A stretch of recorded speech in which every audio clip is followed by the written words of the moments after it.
El hablar de los delitos contra la administración pública, ustedes que son cerca ahorita de 100 participantes, lo primero que les podría preguntar es qué entienden sobre delitos contra la administración pública, que no es un tema novedoso en sí, doctores, ¿ya? Por los años, en el año 2000, hablar de los delitos contra la administración pública o delitos de infracción del deber tenía, digamos, cierto matiz. ¿En qué sentido? En el sentido fundamental que se hablaba de delito contra la administración pública y se hacía mención, por ejemplo, doctores, el tópico de cómo es que para el año 2000 este tipo de delitos eran considerados como delitos no convencionales. A veces a la persona a menudo cuando se le pregunta qué entiendes por un delito no convencional, dicen, ¿y esto en qué consiste, no? ¿De qué trata? Y lo que pasa es que los delitos, doctores, de, por ejemplo, no convencionales, son considerados como delitos no frecuentes, ¿ya? Vamos a ver, son considerados como delitos no frecuentes, no cotidianos, así se le denomina los delitos no convencionales. Y por ejemplo, si yo retorno a lo que es en su momento la Convención de Palermo, en Palermo se hablaba mucho de lo que venía a ser la delincuencia transnacional. Es decir, se hablaba, por ejemplo, sobre los hechos de corrupción para aquellos entonces, y pues se analizaba algunos tópicos bastante interesantes que, desde luego, en esta sesión de clase también vamos a señalarles para cada uno de ustedes, ¿ya? Muy bien, entonces, fíjense que en ese sentido, cuando se hace hincapié a lo que son los hechos de corrupción son considerados como aquellos delitos no convencionales o conocidos también como delitos no frecuentes, no cotidianos, ¿no? O sea que no es frecuente que se suelen dar estas cuestiones delictuosas. Pero lo que les estoy señalando es un marco de conceptualización del año 2000. En el año 2000, lógicamente, pues para aquellos entonces estimados participantes para el año 2000, todavía existía una gran diferenciación en los conceptos de lo que venían a ser los delitos tradicionales de los delitos no tradicionales. Y un delito tradicional era un delito cotidiano, por ejemplo, ¿qué delito cotidiano conocemos? Ahí pregunta la clase. Doctores, ¿qué delitos cotidianos conocen ustedes? Lo que en el día a día se puede dar. Un delito cotidiano, por ejemplo, hurto. Otro delito cotidiano, doctores, ¿qué podría ser? Bueno, tenemos hurto. Muy bien, Carmen. Tenemos robo. Aparte de robo, delito de violación, delito de tocamientos indebidos, actos contra el pudor. ¿Qué otros delitos más, doctores? Vamos, ustedes son cerca ya de 100 participantes aquí en la plataforma de Google Meet. Entonces, podemos ver estos marcos delictuosos, ¿no? Ustedes me están señalando, claro, lesiones. Las lesiones pueden ser divididas entre lesiones simples y lesiones graves, por ejemplo. ¿Qué otros delitos más? Muy bien, Carmen, tenemos usurpación, peculado, ¿no? Peculado, ojo, mucha atención. Para el año 2000, ¿no? Peculado no es que era considerado, fíjense ustedes, un delito convencional, más bien era considerado como un delito no frecuente en los contextos de los delitos contra la administración pública. Entonces, lo que sí teníamos era hurto, lo que sí teníamos era robo, tocamientos indebidos, artículo 170, delitos de violación. Tampoco malversación, no. Estoy hablando de delitos no frecuentes para el año 2000. Ya del año 2000 hacia adelante, porque estamos hoy en día en el año 2024, entonces la situación se cambió porque los hechos de corrupción son frecuentes. Y ahí se ingresan los delitos de corrupción que ustedes están señalando, ¿no? Por ejemplo, dentro de la gama de atribución que tienen, por ejemplo, las fiscalías especializadas en delitos de corrupción de funcionarios, es conocer los tipos penales del 382 al 401, ¿ya? 382 al 401. Eso viene a ser los delitos en el marco de los temas funcionariales. Esos son considerados como delitos de función, delito contra la administración pública. Reitero, del 382 del Código Penal al 401. Ese es el marco de atribución de las fiscalías especializadas en delitos de corrupción de funcionarios. Y ustedes saben que el 382 nos habla del marco de la figura de concusión, ¿no? ¿Han escuchado hablar, doctor, de ese delito? Concusión, muchos se confunden el tipo penal de concusión con colusión, pero es un tipo penal muy diferente, Muchos confunden también el tipo penal de concusión con el de cohecho, pero son dos tipos penales totalmente distintos, son dos tipos penales diferentes. Una cosa es hablar de concusión del 382 y otra cosa muy diferente es hablar de la figura del delito de cohecho con sus distintos derivados que de ella podemos tener, ¿ya? Y termina con el 401, que nos habla de enriquecimiento ilícito. Ese es el marco de atribución de las regalías anticorrupción. Y ahí dentro de ello tenemos pues una enumeración de varios delitos de función, como es colusión, negociación incompatible, tenemos, por ejemplo, tráfico de influencias, tenemos el delito de cohecho en sus múltiples derivados, y así no podemos pasar la tarde hablando de una gran gama de temas de delitos de función, ¿ya? Pero bueno, nosotros vamos a ir avanzando. Entonces, hay algo bastante interesante porque la única forma que yo puedo tener para poder entender los delitos funcionariales y ver básicamente el esquema es yo tener que saber cómo están compuestas las instituciones del Estado, o sea, cómo se organizan las instituciones del Estado. Y nosotros sabemos que la organización de las instituciones del Estado es de forma piramidal, no es de forma lineal, doctores, ¿ya?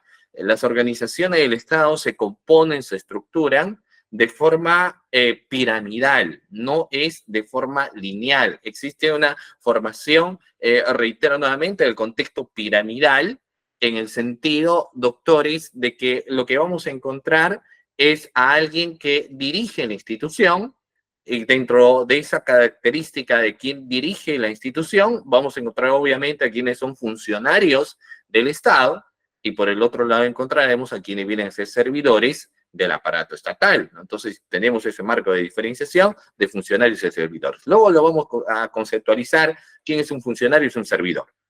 Lo que vamos a ver es que la administración del Estado es toda actividad que van a realizar funcionarios y servidores con la finalidad de materializar el objeto final del Estado. Y nos hemos puesto a pensar, estimados participantes, yo les pregunto, ¿cuál creen ustedes que viene a ser el objeto final del Estado? ¿Cuál vendrá a ser, estimados participantes, el objeto final del Estado? ¿Cuál es el objeto? Dotar, dar a la población bienes y servicios que sean de calidad. ¿Ya? Ese es el objetivo dentro de los múltiples objetivos que lógicamente tiene el aparato estatal, pero uno de los objetivos que nosotros vamos a encontrar es que lo que busque es dotar, dar a la población bienes y servicios que sean de calidad, ¿no? Porque ¿quién necesita la población? Carreteras, ¿qué más necesita la población? Centros educativos, hospitales, parques, ¿qué más necesita? Equipar los hospitales, ¿qué más? Equipar los centros educativos, capacitar al personal, ¿no? Mejor infraestructura. Todo ello necesita las diferentes instituciones del aparato estatal, ¿o no? Todo eso necesitan los diferentes organismos del Estado, ¿no, doctores? Por supuesto que sí. Todo ello que les acabo de mencionar necesitan las instituciones del aparato estatal. Y los organismos del Estado tienen la obligación de dotar precisamente a esa población de lo que van a venir a ser bienes y servicios. No cualquier bien, no cualquier servicio. Por eso es que no se trata de construir una carretera, ¿no? De construir un centro educativo y que luego de un tiempo se vaya cayendo en mil pedazos, de construir un parque que luego se inutiliza porque se pone en riesgo a los niños que ahí van a jugar. Tampoco se trata de la adquisición de productos, de laptops, de computadoras, cuando al final están en mal estado. Esa la población dice, roba pero hace obra. Esa es una justificación a una conducta de tolerancia a la corrupción, de como todo lo vemos mal, pues consideramos que por lo menos están haciendo obra. Y eso es obviamente, doctores, una situación lamentable, la forma de pensar de esa forma que nosotros podemos tener, ¿no? Pero bueno, lo que yo les estoy señalando en todo caso, que las instituciones del Estado tienen esa posibilidad, deben dotar a la población de bienes y servicios de calidad. Claro, dentro de eso también podemos ver seguridad. ¿Y cómo se componen las instituciones del Estado? Las instituciones del Estado se componen, aparte de que tenemos funcionarios y servidores, están constituidos por leyes, reglamentos, directivas, orden de servicios, lo que la gran mayoría de nosotros conoce es reglamento de organización y funciones, pero no es lo único. Puede haber una orden de servicio, puede haber una directiva, puede haber un cuadernillo de instrucción. Es decir, quien trabaja para el Estado no es que así solo se mande, va a tener que comportarse, regir su conducta en base a lo que diga una norma o una infranorma institucional. Eso de inicio. No, no es que uno trabaja para el Estado y dice yo voy a hacer lo que me venga en gana o yo voy a trabajar en el Estado como yo considero que tengo que hacerlo. No. Acá lo que se trata es que existen normas o infranormas institucionales y la obligación es tener que cumplir cada una de estas normas o infranormas institucionales. Pero, ¿qué es lo que sucede? Si ¿qué creen ustedes que podrá suceder, doctores, si se infringe el cumplimiento de la norma o infranorma institucional? Es decir, si no cumples tu reglamento de organización y funciones, si no se cumple la directiva, si no se cumple el memorándum, ¿qué va a suceder, doctores? A yo les pregunto a ustedes, ¿qué podría pasar si se da el incumplimiento de la misma? ¿Qué podría suceder? A ver, muy bien. Eh, Vamos a ver, ¿qué podría pasar, doctor? Y eso va a la pregunta de usted, ¿no? Mira, ya son cerca de 94 participantes que se encuentran aquí, pero ¿qué va a pasar si estos sujetos cualificados, funcionarios y servidores, no cumplen con lo que señala la norma o infranorma institucional, doctores? ¿Qué creen que podría suceder? ¿Va a existir un reproche o no? ¿O el que va a quedar en impunidad el hecho que el funcionario y servidor público no cumplan la norma o infranorma institucional? ¿Sucederá algo o no? Va a haber lógicamente una sanción.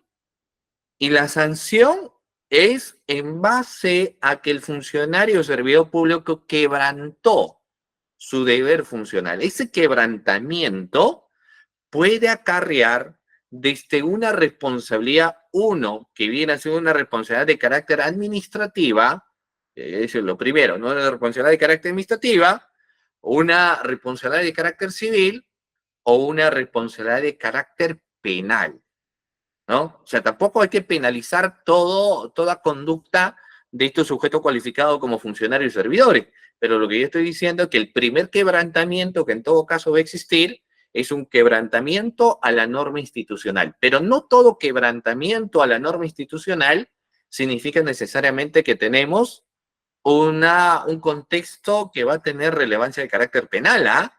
Por ejemplo, mire, si una persona dentro de su directiva, dentro de su reglamento, establece que tiene que llegar todos los días a las 8 de la mañana. O sea, su ingreso es a las 8 de la mañana.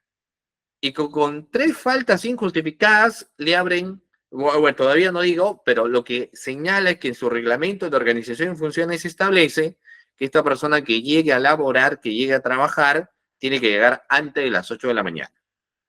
¿Ya? Antes de las 8 de la mañana. ¿Y qué sucede si llega después? Llega tarde a la institución del Estado.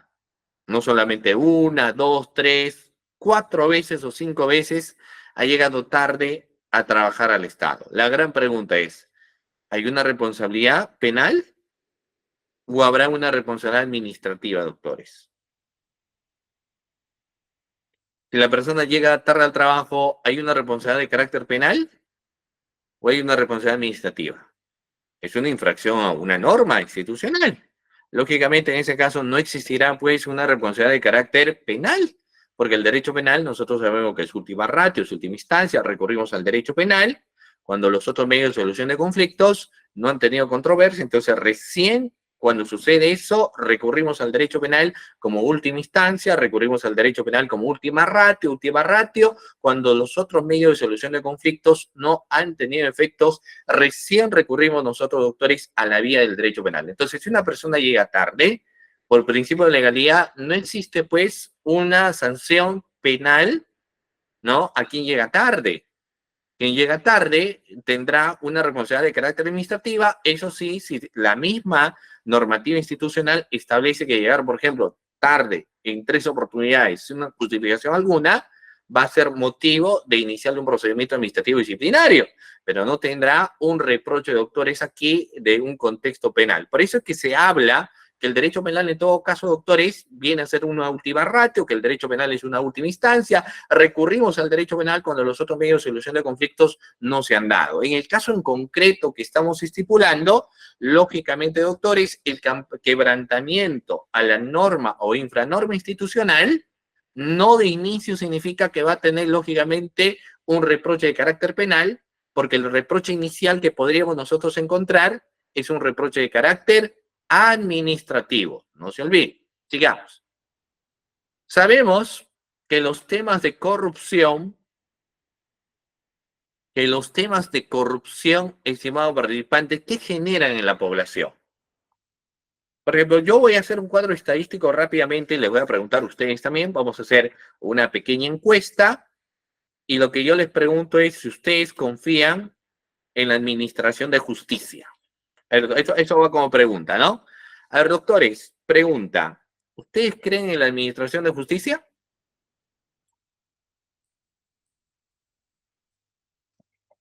Vamos, pregunta seria. ¿Creen en la labor que realizan los jueces? ¿Creen en la labor que realiza, por ejemplo, llamémoslo aquí, el fiscal, el efectivo policial? La gran mayoría no confía, ¿no? No confía en las labores, no confía en la administración de justicia. Dicen, pues, no confío en ello, por algún contexto que haya visto o que haya vivido. Entonces, por ende, ya no tiene la confianza. Yo no confío porque no se administra justicia no existe, no veo que están desempeñando una buena función, fiscales o jueces, entonces se deja de confiar. Como se deja de confiar, no digo que la desconfianza es producto de la imaginación de la persona, sino que en varias ocasiones precisamente ya dejan de confiar porque ha sucedido, ¿no? Muy bien. Eh, no, tampoco hay que hacer aseveraciones. O sea, a ti te tiene que constar para que señales. Entonces, mire, lo que pasa es que como no existe confianza en el contexto de la población, el tema de la corrupción es un problema mundial, que no solamente atañe, por eso es que existen convenciones de lucha contra la corrupción. Entonces, es un problema, ¿por qué? Porque desestabiliza y desintegra la sociedad. Las personas ya no confían en la administración de justicia, no confían en que las personas que trabajan para el Estado realmente deban trabajar, se piensa de que todos son elegidos por cuestiones de dedocracia y no existe meritocracia de por medio. Ya no se confía porque quizás quien tiene el famoso padrino, quien tiene el famoso contacto, es el que finalmente va a lograr resultados positivos. Entonces, eso genera una gran problemática mundial en muchos aspectos, ¿no? Entonces, los temas de corrupción no son menores. Por eso es cuando en su momento entrevistaban a Salina Sicha y le preguntaban, a ver, Salina Sicha, ¿qué juez no especializado en delito de corrupción de funcionarios? Le decían, a ver, ¿usted qué opina respecto a lo que son estas temáticas de corrupción, respecto a la penalidad, y que dichas penalidades son muy pocas, ¿no? O sea, no son altísimas las penas en tema de corrupción, y Salina Sicha lo lamentaba. Y yo parto de esa idea también que los temas de corrupción no tienen penas grandes. Entonces, una persona podría cometer un aprovechamiento indebido del cargo y su pena es irrisoria. Una persona incluso podría cometer un delito de peculado y la pena no podría ser mayor. Entonces, son temas preocupantes, ¿ya? Pero bueno, esos son, en todo caso, cuestiones sociológicas. Y nosotros somos hombres de derecho, así que nuestra percepción es más jurídica que sociológica. Por supuesto que sí. Vamos a ver ahí, ahora, como hablamos de delitos de función, la gran interrogante es, ¿y quiénes vendrán a ser autores de los delitos contra la administración pública? A ver, doctores, pregunta, ¿quiénes serán autores de los delitos de función? ¿A quién podemos señalar, doctores, autoría en un delito de función? ¿Quién es el autor en un delito de función o autores en un delito de función? ¿Conocemos? Yo te puedo dar denominaciones técnicas. Por ejemplo, te puedo decir, allá lo que son autores son los intraneos y los extraneos, ¿no? Intraneos o intranei y extraneos. Pero yo te pregunto, ¿sabes quién es un intranei? Eso es un tema técnico. ¿Quién es un intranei? Eso tú lo aprendes en parte general, cuando ves delito de infracción del deber, y es una terminología que hay que utilizarla, porque ese es el lenguaje de los abogados, ¿no? Un intraneo, un intranei, ¿quién viene a ser doctores? lo que el artículo 425 del Código Penal pues establece. Ustedes saben, doctores, que el artículo 425 de nuestro ordenamiento jurídico es la que va a hacer mención quiénes precisamente vienen a ser funcionarios y servidores, ¿no? Y vamos ahí a poder observar a lo que son sujetos activos del delito. ¿Quiénes son sujetos activos del delito?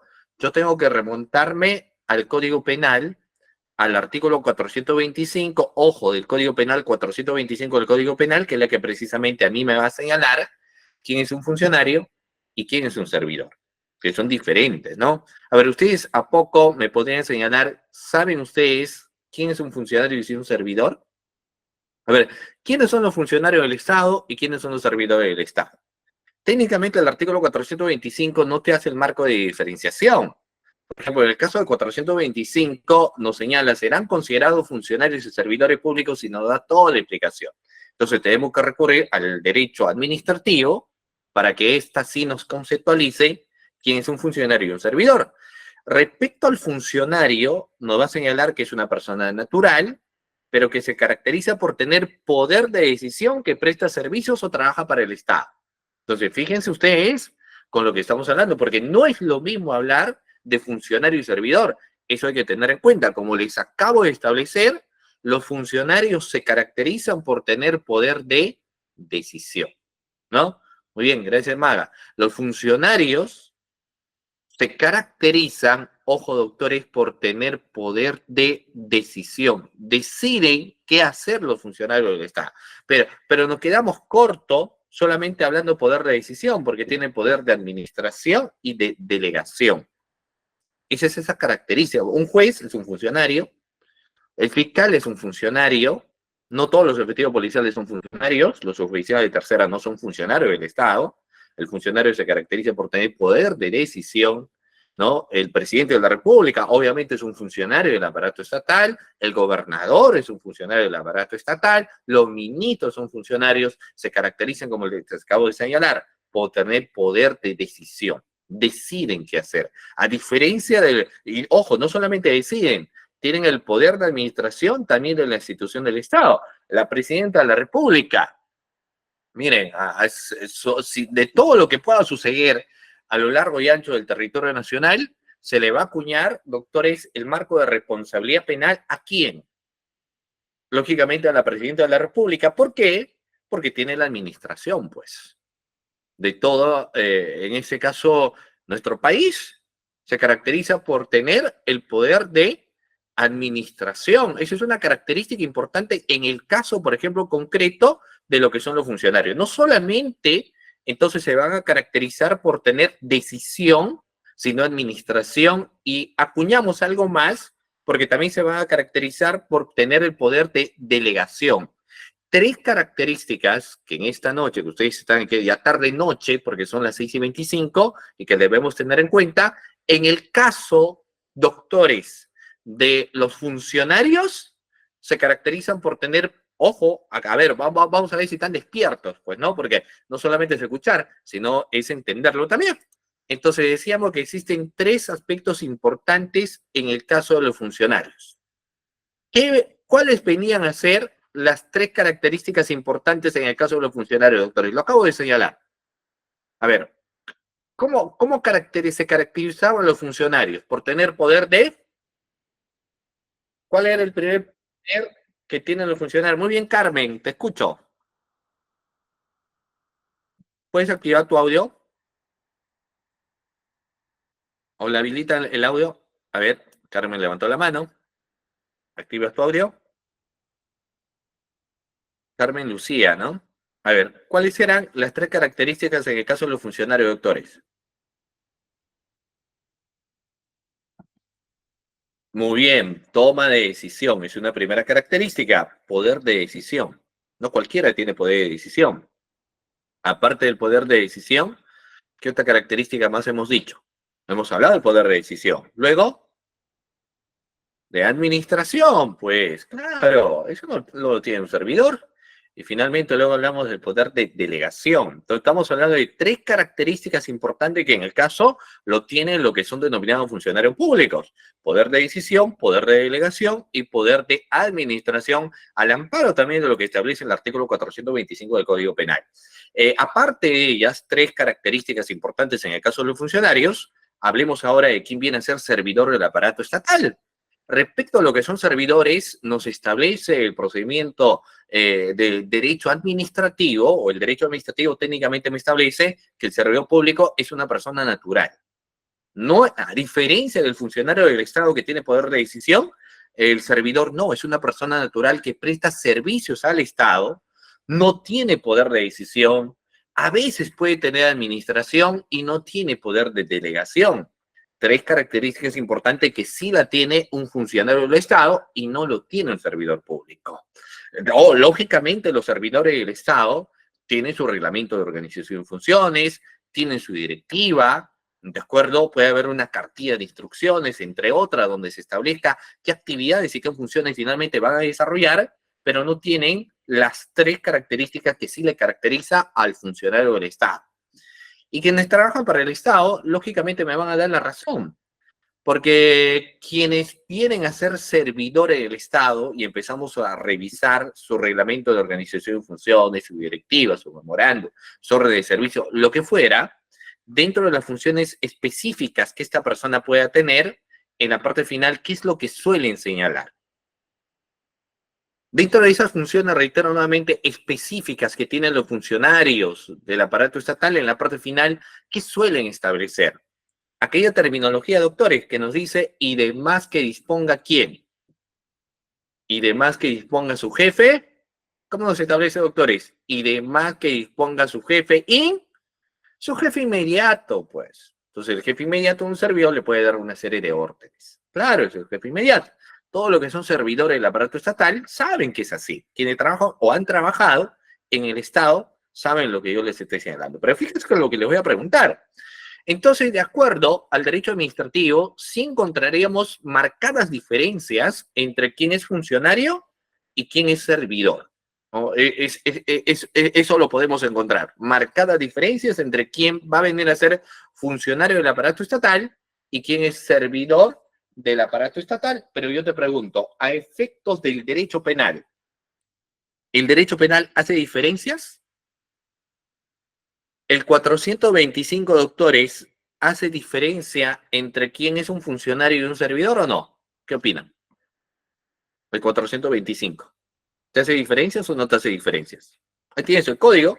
¿Qué te dice el código 425? No te hace diferencias, pues. Es más, yo acabo de señalarle que del artículo 382 al 401 del Código Penal, 382 al 401 del Código Penal, que son precisamente delitos dentro del marco de atribución de las fiscalías especializadas en delitos de corrupción de funcionarios, si tú revisas, y te reto a que revises, en ninguna parte de estos tipos penales vas a ver que para el funcionario es mayor pena y para el servidor menor pena. ¿No? O es que acaso en alguna parte, si tú tienes el código, revisa, en alguna parte del Código Penal de 382 al 401 te establece el marco de diferenciación que quien es funcionario público va a tener mayor pena y quien es servidor público menor pena, te establece ello en ninguna parte. Entonces al derecho penal le da lo mismo técnicamente. En pocas palabras, el derecho penal te dice, me da lo mismo, no me importa, me da igual que tú seas funcionario y servidor. Lo importante es que hay un quebrantamiento de tu función y la pena va a ser igual. Por eso es que en estos tipos penales, cuando nosotros empezamos a revisar, nos dice el funcionario o servidor. No es que hay tipos penales especialísimos solamente dirigidos para quienes son funcionarios y tipos penales especialísimos solamente dirigidos para servidores públicos. No hay, no existe. Para el derecho penal le da lo mismo. Para el derecho penal le da lo mismo que la persona puede ser funcionario o que la persona puede ser servidor. ¿Queda claro? ¿Sí?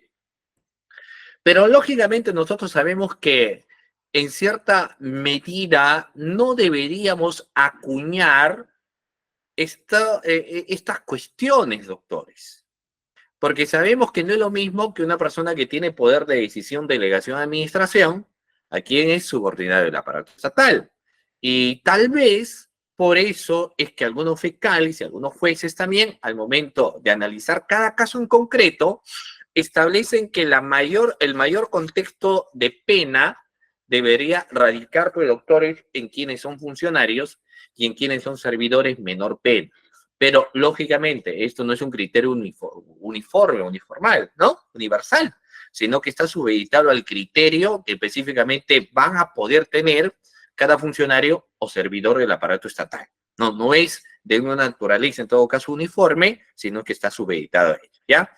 Ahora, el funcionario y servidor entonces serán sujetos activos del delito de función, pero no es suficiente con ello, porque hay algo bastante interesante que nosotros debemos tener en cuenta, sobre todo para señalar criterios de imputación, es entender que el funcionario y servidor debe tener vinculación funcional.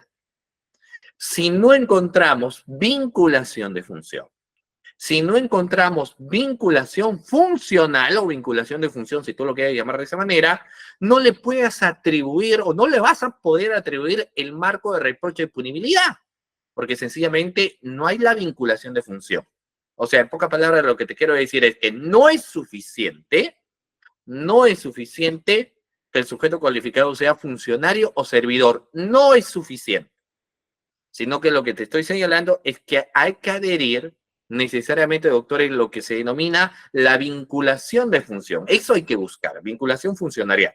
Eso es lo que se hace a nivel del contexto de investigación, buscar el vínculo funcional o funcionaria, ¿ya?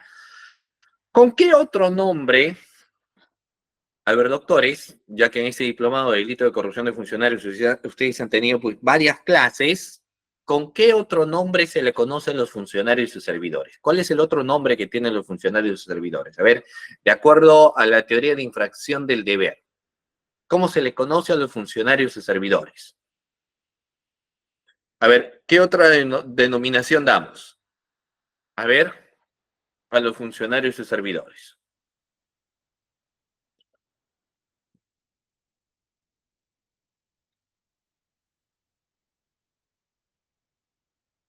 ¿Qué otra? A ver, muy bien. ¿Qué otra denominación vamos a darle a quienes son funcionarios o servidores?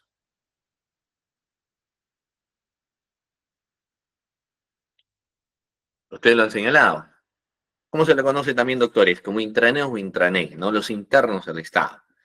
Eso es importante, yo le digo, porque a veces cuando quien no es abogado escucha intranet o intranet y se pierde, ¿no? ¿Cómo se come esto? ¿Quién es el intraneos? ¿Quién es el intranet? Lo que pasa es que ellos son los internos a la institución del Estado y responderán siempre a título de autores.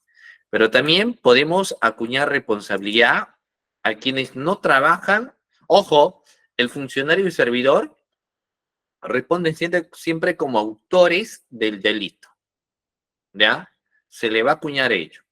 Autoría en delitos funcionariales y vendrán a ser, estimados participantes, autores del hecho criminal, serán autores del delito. ¿Ok? Muy bien. Pero también podemos tener participación de quienes no son autores del delito, sino que tienen una participación distinta. Y quienes tienen una participación alejada o distinta se le denomina como, ¿cuál es la denominación, doctores, que se le da? Como extra, a ver, extraneos. Pues ustedes han escuchado hablar de los extraneos, ¿no? ¿Quién es un extraneos, doctores? Claro, ¿quién es un extraneos? Para empezar, un extraneos no tiene la condición de ser sujeto cualificado, ¿no? O sea, no es ni funcionario, no es ni servidor, no es un intraneo o intranei, es un externo a la institución del Estado, por eso que se le denomina extraneos. Si yo tengo en cuenta que el intraneo o el intranei serán considerados como autores de un hecho criminal o autores del delito, la gran pregunta es, ¿y qué sucede en el caso de los extraneos? ¿Los externos a la institución del Estado responderán como autores del delito o no?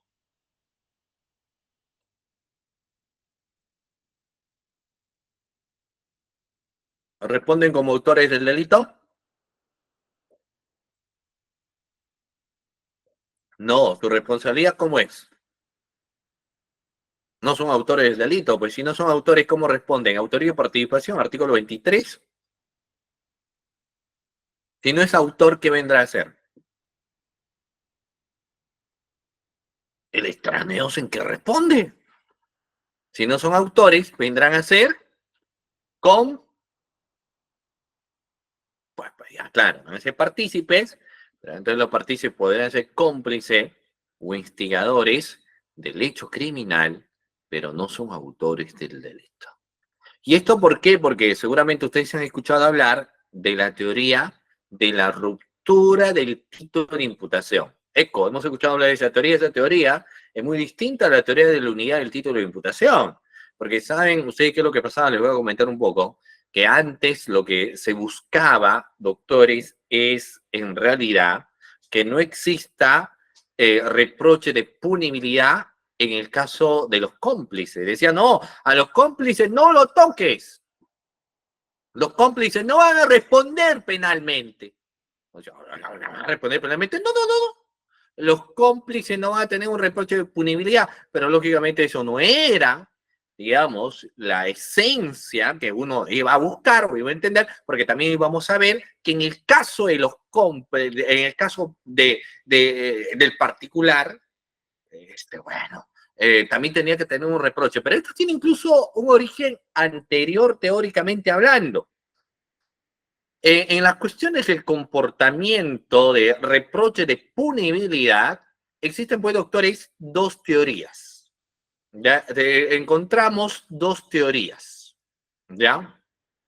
Una primera teoría que es considerado, y los coautores son como cómplices. No, no, no, no, los coautores, y ahora vamos a ver, mire, le voy a explicar rápido, porque la hora obviamente nos va a ganar. Pero existen dos grandes teorías relacionadas a las teorías del comportamiento en el ámbito del derecho. Existen dos grandes teorías relacionadas al contexto del comportamiento. Una primera teoría, que es la teoría del dominio del hecho, una teoría importante, una teoría grande, tomemos nota, teoría del dominio del hecho, y existe otra teoría, que es la teoría de infracción del deber. ¿Ya? Ojo con lo que te digo. Dos teorías importantes, muy grandes. Teoría del dominio del hecho por acá, y por el otro lado encalzamos o encontramos teoría de infracción del deber. Dos teorías grandes. Teoría del dominio del hecho lo tengo acá, y por el otro lado estamos acuñando la teoría de infracción del deber. ¿Correcto? ¿Estamos de acuerdo? ¿Correcto? Teoría del dominio del hecho lo tengo aquí, y por el otro lado la teoría de infracción del deber. ¿Todo claro? ¿Todo ok? ¿Todo bien? Ya. En el caso de la teoría del dominio del hecho, siempre se analiza la voluntad corpórea, siempre se analiza el accionar del sujeto activo en base a movimientos corpóreos, de sustraer un bien, de golpear a alguien, siempre se analiza bajo el contexto del dominio de la acción, del movimiento corpóreo. Y esa razón de esa teoría del dominio del hecho, ojo con lo que voy a decir, esa razón de esa teoría del dominio del hecho, que nacen los tipos de autoría. ¿Qué tipos de autoría conocemos, doctores? A ver, ¿qué tipos de autoría conocemos? O mejor dicho, ¿de qué tipos de autoría habremos escuchado hablar, doctores? Ya, muy bien, existen, fíjense con lo que le voy a señalar, tres tipos de autoría, ¿no? ¿Cuáles son los tres tipos de autoría, doctores? A ver, estamos hablando de tres tipos de autoría, ¿y cuáles son? Este es básico. Básico para que cuando hablamos de autor del delito, yo tengo que saber la diferenciación de qué grado de imputación yo voy a señalar.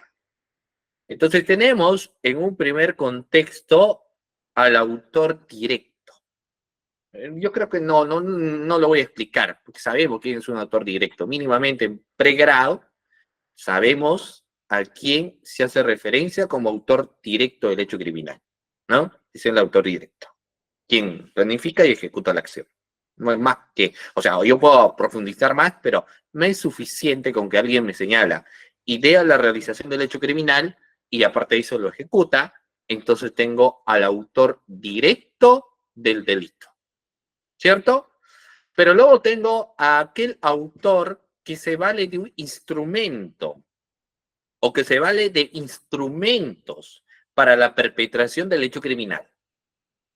Entonces, si se vale de instrumentos, no estoy haciendo mención técnicamente, doctores, a lo que va a venir a ser el autor directo, sino que hablaré, como algunos contextos se hablan, el hombre de atrás, o a pesar que muchos reniegan y dicen no existe el autor intelectual, pero lógicamente lo que yo estaré hablando es del famoso autor el autor mediato. Uno es el autor directo y el otro vendrá a ser, doctores, el autor mediato del hecho criminal. Tengo autor directo y autor mediato. Y cuando se realizan comportamientos en conjunto, por ejemplo, para asaltar un banco, ¿qué tipo de autoría tendremos? Coautoría. Entonces, todo lo que les acabo de señalar. Autor directo, autor mediato, coautores se analizan a través de la teoría del dominio de la acción. Se analizan a través de la teoría del dominio del hecho, donde, como les acabo de mencionar, se analiza siempre el movimiento corpóreo, lo que se ejecuta, lo que se va a realizar, hay un movimiento corpóreo para la realización del hecho criminal. Pero aparte de ese contexto, doctores, que les estoy señalando a ustedes, existe, y luego salió, otra teoría muy diferente a la teoría del dominio del hecho, que venía a ser la teoría de infracción del deber. Ahora, yo le voy a decir una pregunta con trampa. Miren, fíjense en lo que le voy a preguntar. Es bastante debatible para algunos, pero yo tengo la posición muy centrada en lo siguiente. Vamos a ver. Miren, doctores. En el caso de la teoría, o en el caso de los delitos funcionariales, delitos, o para que me entiendas, delitos de corrupción. Doctores, en el caso de los delitos funcionariales o delitos de corrupción, doctores, ¿existirá coautoría? ¿Qué opinan? En los delitos funcionariales, ¿existe la coautoría o no? A ver, esa pregunta me gustaría ver si ustedes me lo responden. ¿Puedo hablar de coautor? Analicemos primero lo que vamos a responder, ¿ah? ¿Existen coautores en los delitos de función o no existen coautores en delitos de función? A ver, ¿existen o no existen coautores en delitos de función? A ver, ¿existen o no existen coautores en delitos de función? A ver, ¿existen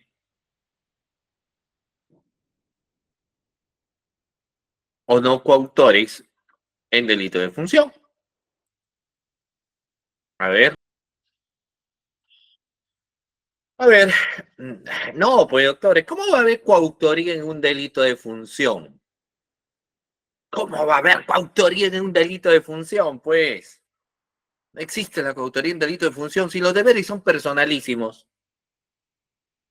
De ahí la importancia de conocer delito de función, ¿ah? O sea, no es cualquier cosa. Uno puede decir, no, no hay que subestimar a los delitos funcionariales, por favor.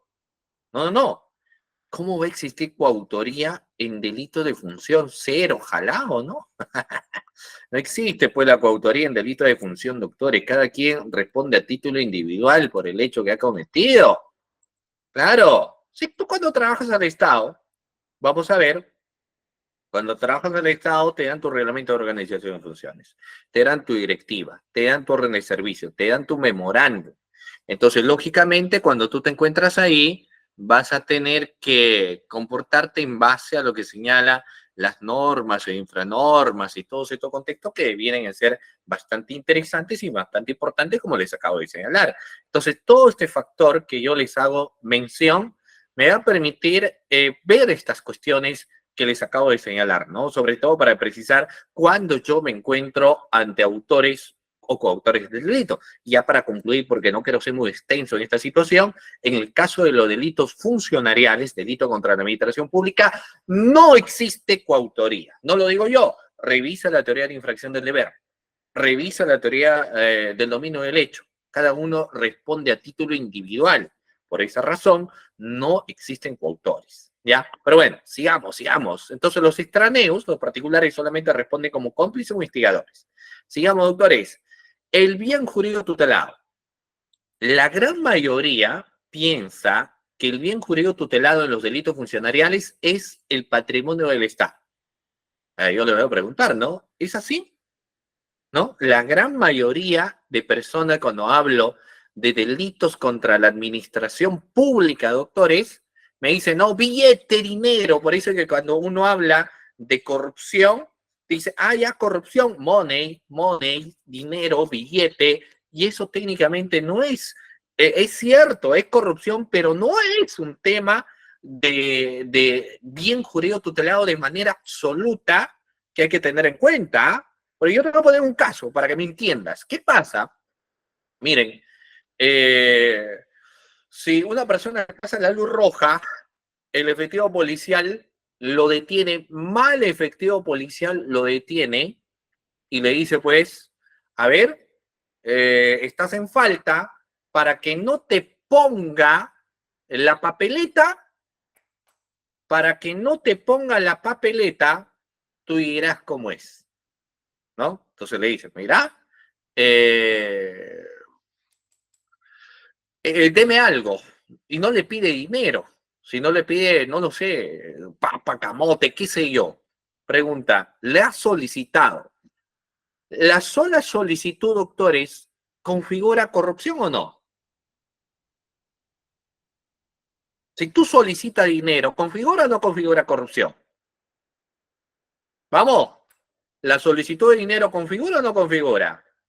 Pues si tú dices, mira, no, pero lo que pasa es que hay un contexto de patrimonio, tiene que haber dinero de por medio. Como no existe dinero, entonces no hay corrupción. Es que, claro, estás pensando erróneamente que el bien jurídico tutelado es el patrimonio de forma genérica, sino que en realidad el bien jurídico tutelado es el correcto funcionamiento de la administración pública. Ese es el bien jurídico tutelado. El correcto funcionamiento de la administración pública. Eso viene a ser, doctores, el bien jurídico tutelado. Es decir, de que tu funcionario o de tu servidor te comportes, tu conducta sea en base a lo que señala la norma, la infranorma institucional, en base a ello, doctores. ¿Ok? En base a ello. Y ese es, como les digo, un punto importante que esto luego nosotros hay que tener en cuenta. ¿Ya? Vayamos. Siguiente. ¿Qué instituciones intervienen? ¿Qué instituciones del Estado intervienen? A ver, ¿qué instituciones del Estado intervienen, doctores, en los temas de corrupción de funcionarios? La Fiscalía, ya. ¿Pero qué Fiscalía? La Fiscalía especializada en delitos de... ¿Qué Fiscalía? Claro, ya la Contraloría me han dicho, pero también ingresa la Fiscalía especializada en delitos de corrupción de funcionarios, que asumen el marco de competencia. Conoce los artículos de 389. Ahora, obviamente, ¿por qué no lo llamaron de Fiscalía Especializada de Infracción del Deber? Si tú eras teórico, fácilmente podría haber sido esa denominación de esta fiscalía, pero la gran mayoría de personas ha preferido llamarlo, lógicamente, en el contexto de creación y teniendo en cuenta que el Ministerio Público es defensor también de la sociedad, y la sociedad más, cuando hablas de temas, si tú a una persona que no es abogado le dices, a ver, ¿sabe usted qué es la infracción de un deber? Te dará un concepto, pero que no estará dirigido netamente al contexto de la teoría de infracción del deber, porque sencillamente desconoce. Pero en cambio, si tú acuñas corrupción, la persona ya va acuñando esa terminología, asemejando que los temas de corrupción están relacionados a temas de dinero, por ejemplo, ¿no? Entonces, por eso han preferido llamarlo Fiscalía Especializada en Delitos de Corrupción. Ahora, Fiscalía de Corrupción de Funcionario de Turno. Técnicamente la denominación es Fiscalía Especializada en Delitos de Corrupción de Funcionarios. Yo no sé por qué no lo pone servidor, porque también hay servidores dentro del Estado, pues.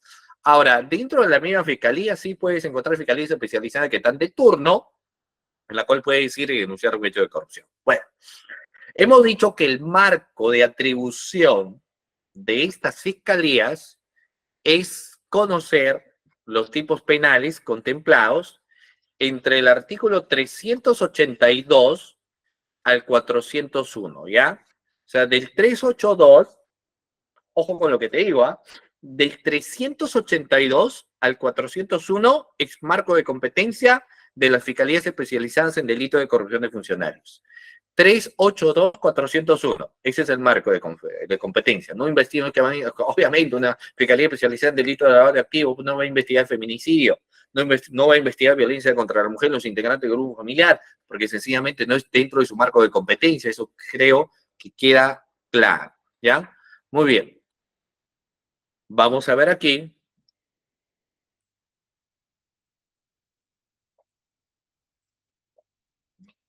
Uh-huh. Voy a hacerles una pregunta, aunque algunos de acá, a ver, voy a aprovechar también porque algunos me están pidiendo las PPTs.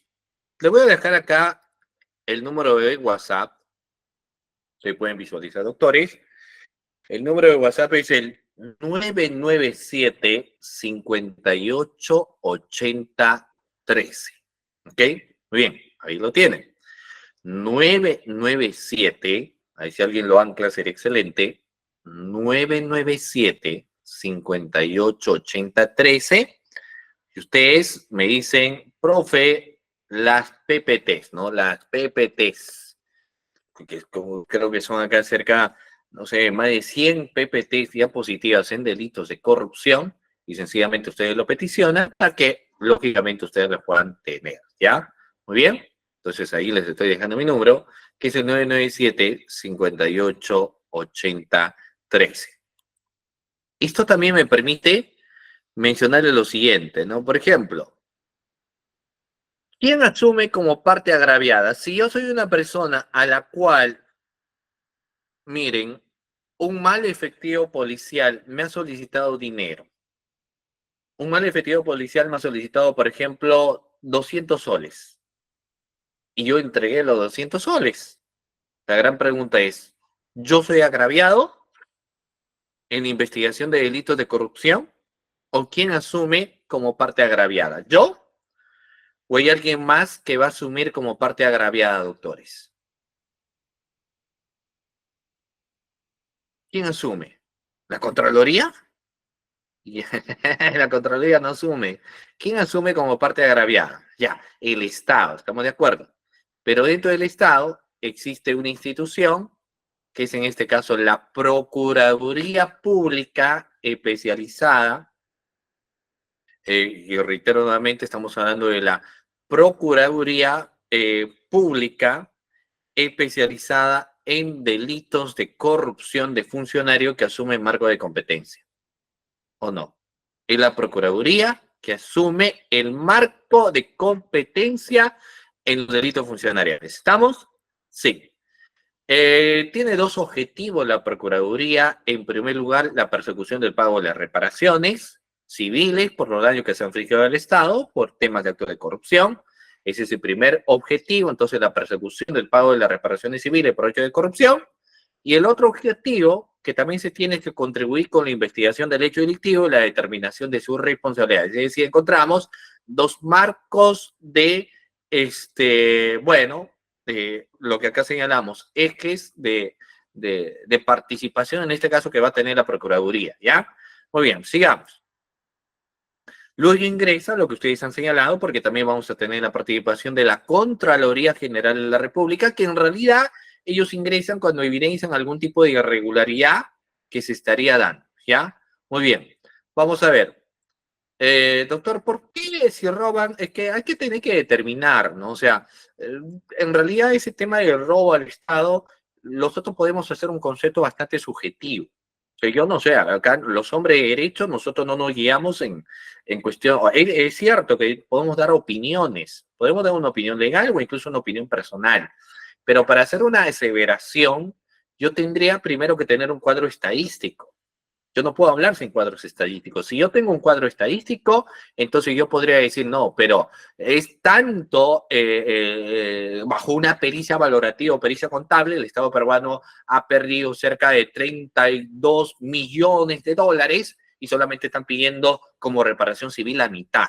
Entonces, eso sería bastante contraproducente en realidad, porque se entiende que el marco de la reparación civil es siempre mayor al contexto de daño patrimonial que es ocasionado al Estado. Eso en un contexto de que para que alguien solicite una reparación civil, ¿no? Acá las estadísticas te muestran eso, ya bueno, ahí creo que hay una estadística, pero mira, somos uno de los países más corruptos, ya bueno, lo que pasa es que cuando tú solicitas un contexto de reparación civil, tú te guías en el caso de lucro cesante y lucro emergente, daño de carácter patrimonial y daño de carácter patrimonial. En los daños de carácter patrimonial, el fiscal no lo puede determinar, ni la policía, ni el juez. El único que determina a cuánto equivale el perjuicio de carácter patrimonial, o llámese en este caso, perjuicio económico, o reitero, perjuicio patrimonial, solamente quién va a venir a ser doctores. ¿Quién determina el perjuicio patrimonial? ¿Lo determina quién? Lo determina una pericia, un perito, es el único que puede determinar la existencia o no existencia de un perjuicio económico. Nadie más. Entonces, en base a ese perjuicio económico que ya se ha determinado, hay que ahora establecer el daño de imagen institucional. O sea, ¿qué daño a la imagen de la institución se ha dado? Ustedes hace un momento, cuando yo les preguntaba si confían en las autoridades, la gran mayoría me decía, yo no confío en nadie. Y tenía cierta medida, mucha razón, porque por el mal accionar de algunas personas la institución se va viendo envuelta y se va viendo perjudicada. Entonces, como en su momento un deportista como fue Maradona dijo, yo me he equivocado, pero el fútbol es el deporte más bello. Entonces, por la equivocación o mala conducta de algún funcionario o un servidor público de cualquier institución del Estado, no puedo mermar ello a la propia institución. ¿Ok? ¿Les parece? Punto importante. Ok.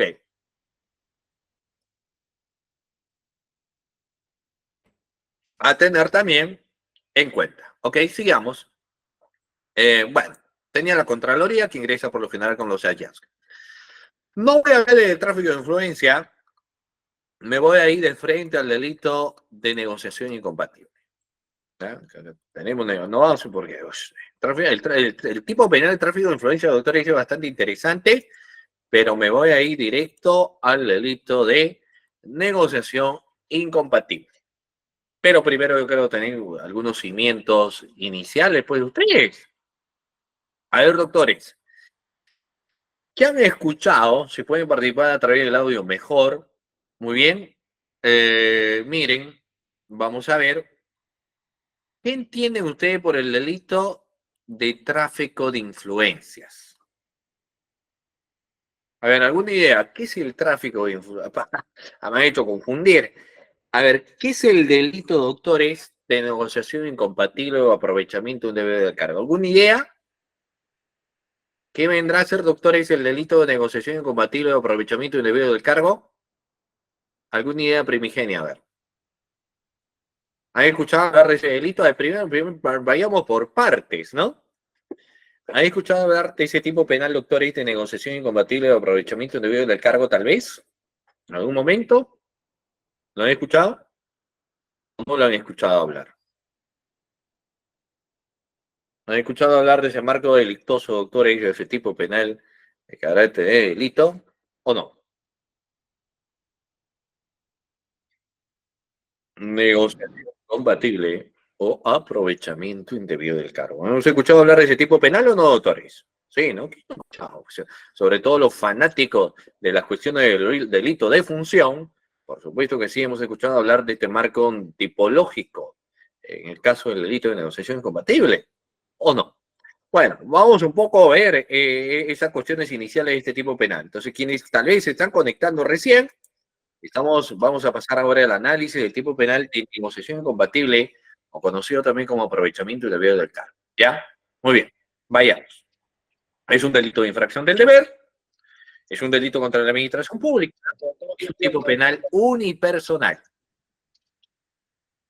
Es un tipo penal cuyo sujeto cualificado, como ya lo hemos establecido en el marco del artículo 425 del Código Penal, solamente puede ser funcionario y servidor. Son los únicos que pueden ser autores del delito de negociación incompatible, conocido también como aprovechamiento indebido de cargo. Vamos a ver que el verbo rector, es decir, ustedes saben que la conducta que se reprime viene a ser interesarse. El interés es lo que se reprocha.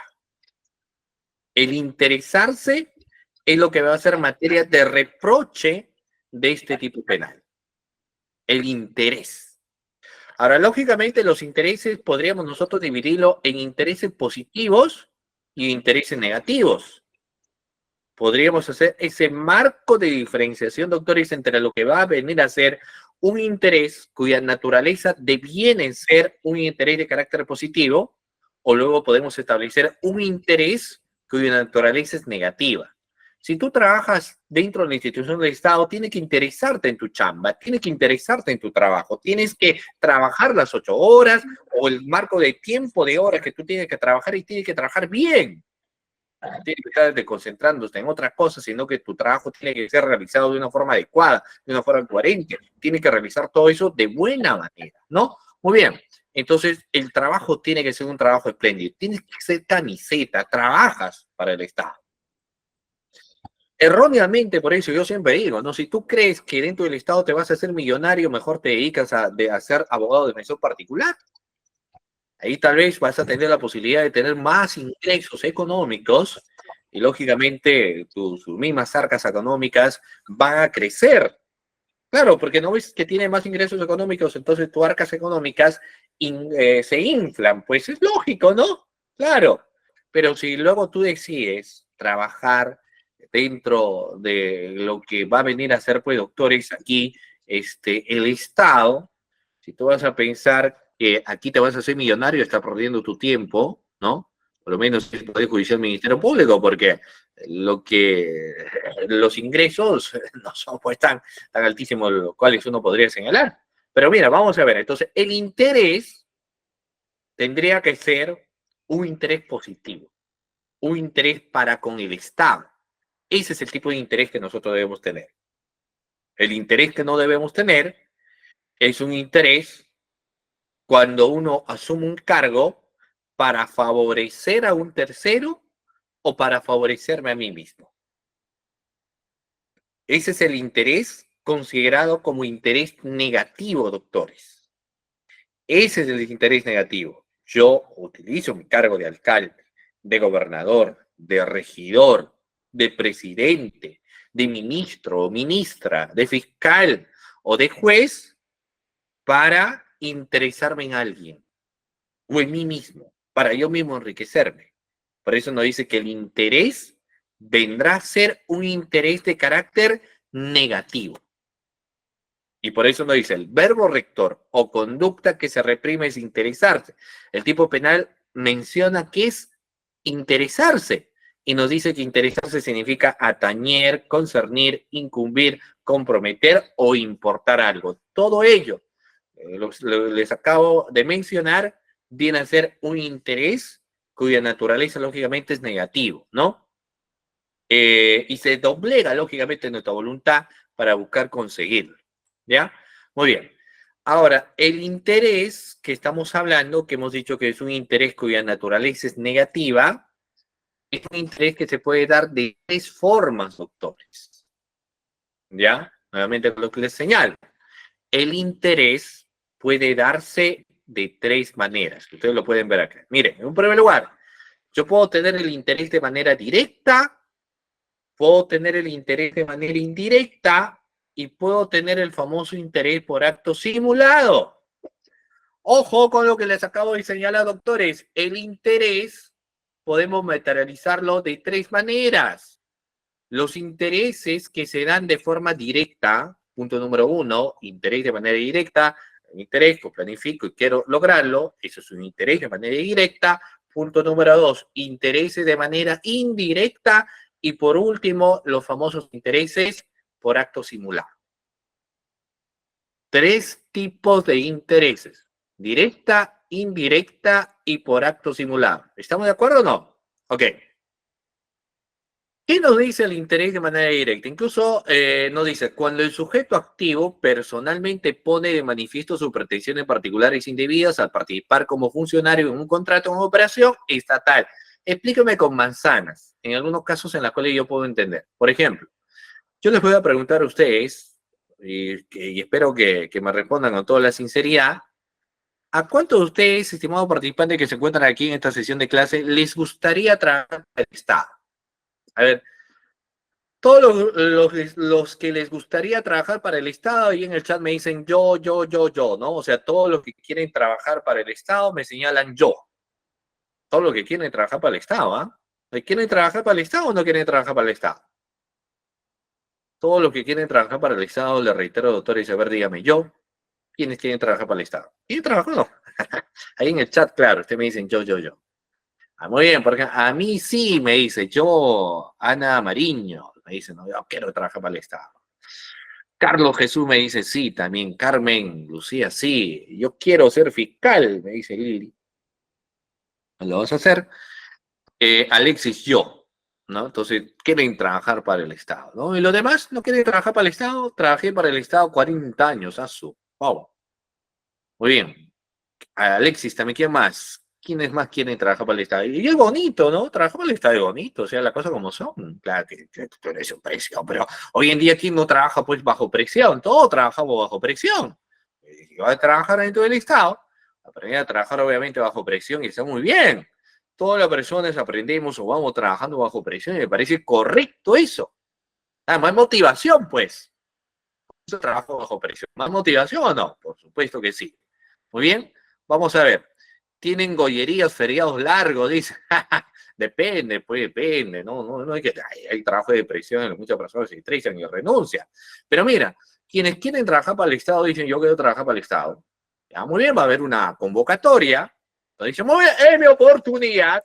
Voy a postular porque yo quiero trabajar para el Estado. Entonces, lo primero que uno tiene que hacer es tener su currículum vitae actualizado mi currículum vitae, mis últimos diplomados, mis últimas maestrías, mis últimos cursos. Está muy bien actualizado mi currículum vitae. Entonces voy a postular en la convocatoria que se está lanzando. Ahí yo mismo soy. Ahí participo.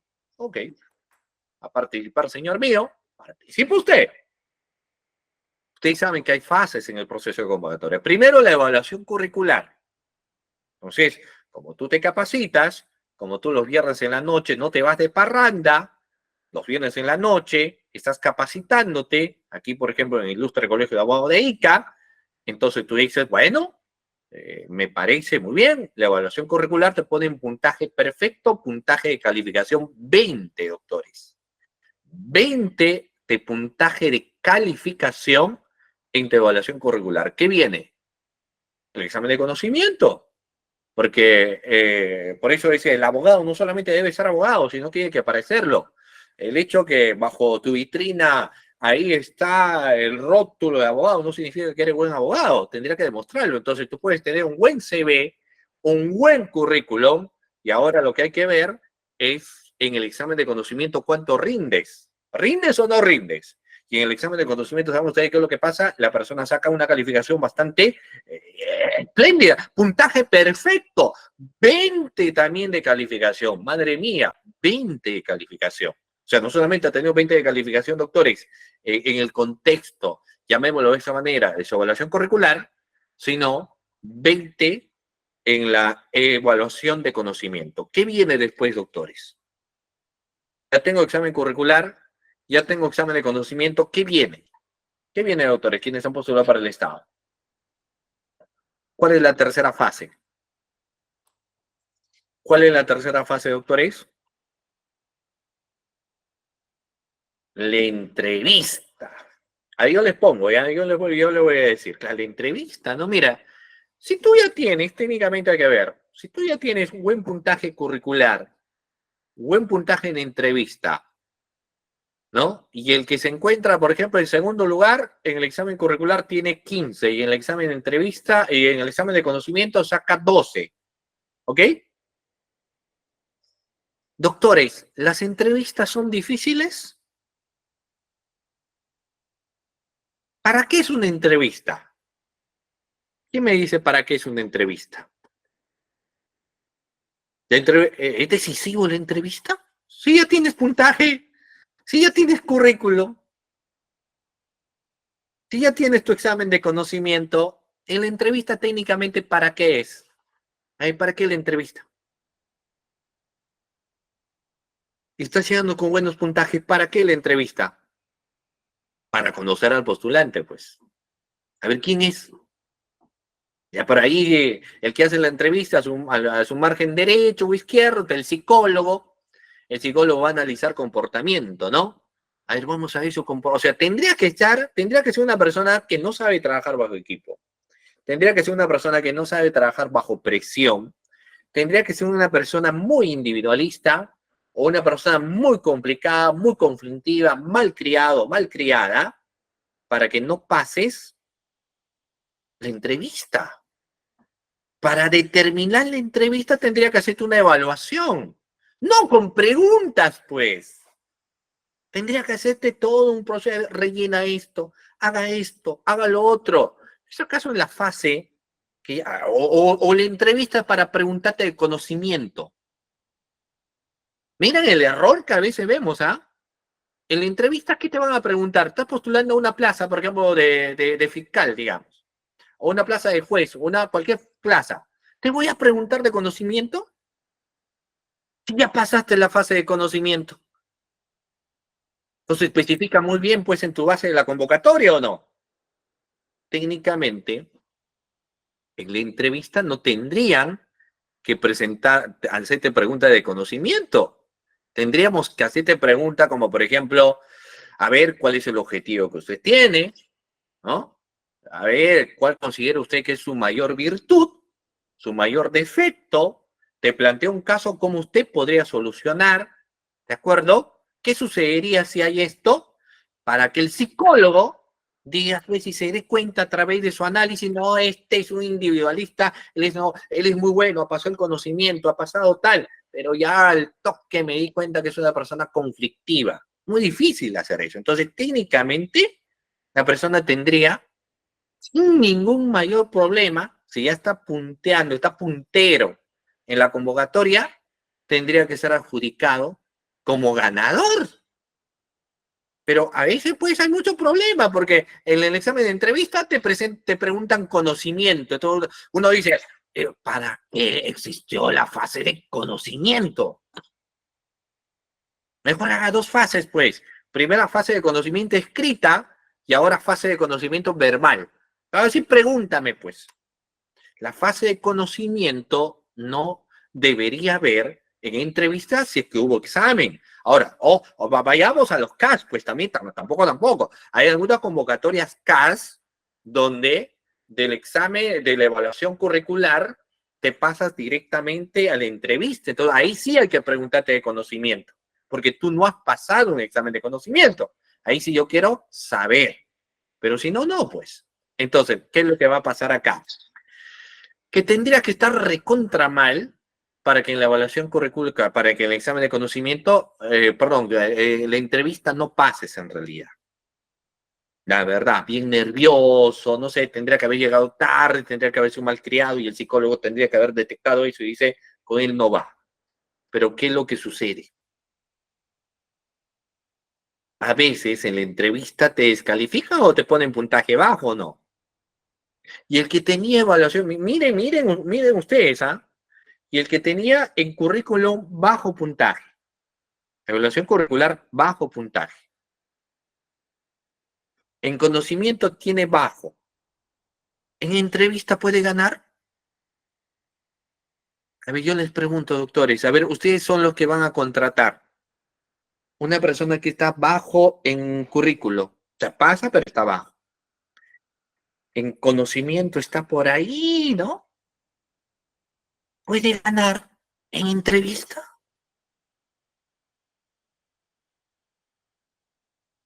Ahora, yo no les digo lo que sucede, porque yo sé que usted me va a decir, profe, eso pasa. Pero ¿ustedes creen que podría ganar? No, pues, ¿cómo va a ganar? El otro que está tendría, como les digo, no responder y ser un desastre. Pero ¿qué es lo que sucede? A veces el que tenía buen CV, buen examen de conocimiento, lo descalifican o lo pasan a 11. Y el que tenía CV regular, conocimiento regular, en entrevista, ¿cuánto lo ponen? ¿Nota perfecta o no? 20. O sea, se lució en entrevista. ¿Qué creen que ha pasado? ¿Qué se le vendría a la mente si sucede eso? Ya, alguien me con recomendación ingresa así. Ya, si hay recomendación, ¿qué hay? ¿O usted cree en la Rosa de Guadalupe? No lo sé, ¿no? Los milagros existen, pues. Bueno, que vaya milagro con manos. Entonces, ¿qué podría haber pasado? ¿No les huele a corrupción? Si tú me hablas hace uso conocido, la plaza tenía nombre, ¿no es corrupción? ¿O qué es eso? A ver, ¿es corrupción o no es corrupción? ¿O no es nada? No, lo que pasa es que tiene su amigo, hay que ser amigos, pues. ¿Es corrupción o no es corrupción? Es corrupción, pues. Y de eso trata el delito que estamos hablando, que vendría a ser el delito de negociación incompatible o aprovechamiento de deber de cargo. Algunos me han estado pidiendo nuevamente el tema, doctores, aquí en la diapositiva, les estoy dejando, si ahí lo pueden anclar, mi número de WhatsApp que es el 997-588013, ¿ya?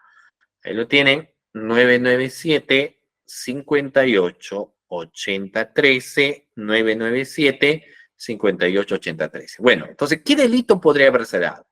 El delito que estamos analizando, negociación incompatible o aprovechamiento indebido del cargo. Es decir, alguien del comité o el mismo comité dijeron, no, no, pues, no, pero el otro es muy inteligente, no importa, ¿no? Nosotros hemos dicho que le va a ganar, hemos hecho la apariencia nomás, la convocatoria, nada más, pero ya la plaza tenía nombre. Esa es corrupción, pues. Esa es corrupción. Alguien se interesó para que esta persona esté aquí. El interés podría haber sido porque es su familiar, porque es su amigo, porque existe un vínculo de amorío. Tuvo que haber un interés, un apadrinaje de por medio. Entonces dice, yo quiero que él sea, pues. No, pero el otro está más capacitado. No me interesa si el otro estudia, no me importa si sabe 8 idiomas, no me interesa. Yo quiero que él gane la convocatoria. No, pero el otro nos puede apoyar porque el otro sí tiene experiencia. Te he dicho que él va a ganar la convocatoria. ¿Eso es corrupción o no es corrupción? Eso es corrupción, pues. Que la persona dice, mejor en vez de estudiar, voy a buscar un padrino. Mira hasta dónde llega el tema de daño de la corrupción. Entonces, alguien seguramente se interesó directamente a que esta persona gane la convocatoria, ¿no? Ese es un interés cuya naturaleza viene a ser un interés de manera directa. Luego tenemos el otro interés, que es un interés de manera indirecta. Por ejemplo, acá la cabeza, el alcalde, el ministro, ojo, no va a ser cargo de confianza, porque en el cargo, ustedes saben que los cargos de confianza sí tienen otra naturaleza. Los cargos de confianza es, pues, sencillamente el hecho de decir, bueno, yo quiero, ¿quién va a trabajar? A ver, no, tienes que buscar a una persona idónea, sí, pero yo creo que sea alguien de mi confianza. Entonces, no, tal persona que sea mi ministro, o tal persona que sea una persona que trabaje dentro de mi despacho. ¿Ya? Entonces, los cargos de confianza tienen otra naturaleza. Ahí no hay delito.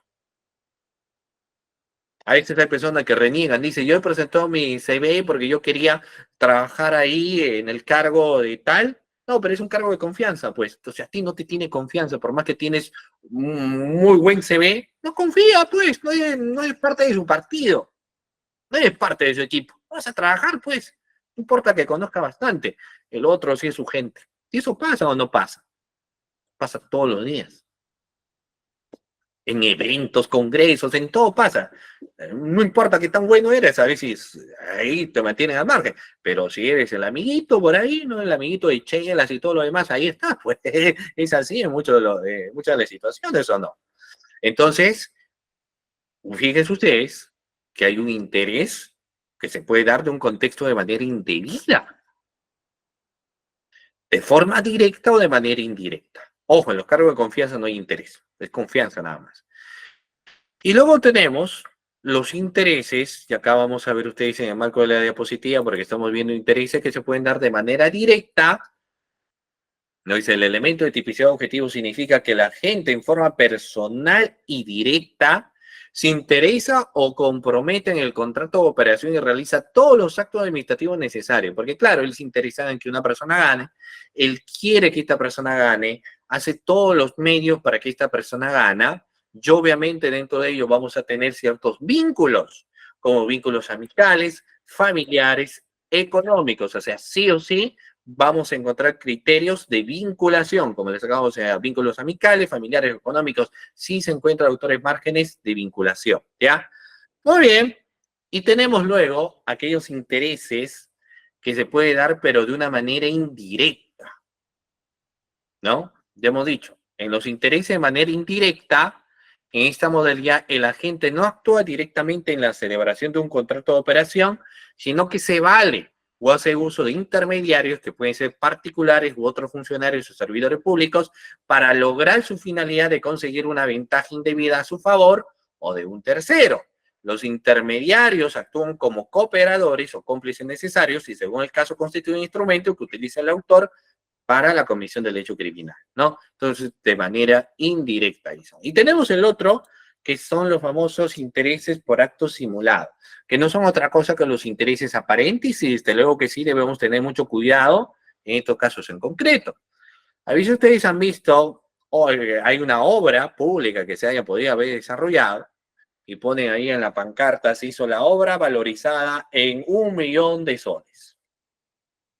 Uno dice, ah, mira, la obra se ha realizado, ese parquecito está en 20 millones de soles. ¿Tú por qué le crees? ¿Porque dice el letrero lo tengo que creer? No, pues ya ingresa la Contraloría. Una vez se puede ser, piensa mal y acertarás. ¿Y qué garantía tengo que no me está inflando el precio? Se está poniendo que ese parquecito que en realidad costó, se me ocurre, 15 millones de soles o 15 millones de dólares, lo está poniendo como si hubiese sido 60 millones de dólares. ¿Me está inflando o no me está inflando el precio? Me infla el precio. Hay que investigar. Hay que investigar. ¿Sucedió o no sucedió ese marco situacional? ¿No? Lo tendría que investigar para ver si efectivamente es así. Pero entonces eso viene a ser la simulación. Ese es el acto simulado, el aparente.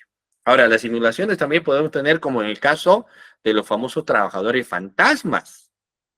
Por ejemplo, un caso de un trabajador fantasma. ¿Cómo es esto? A ver, expliquemos el caso del trabajador fantasma.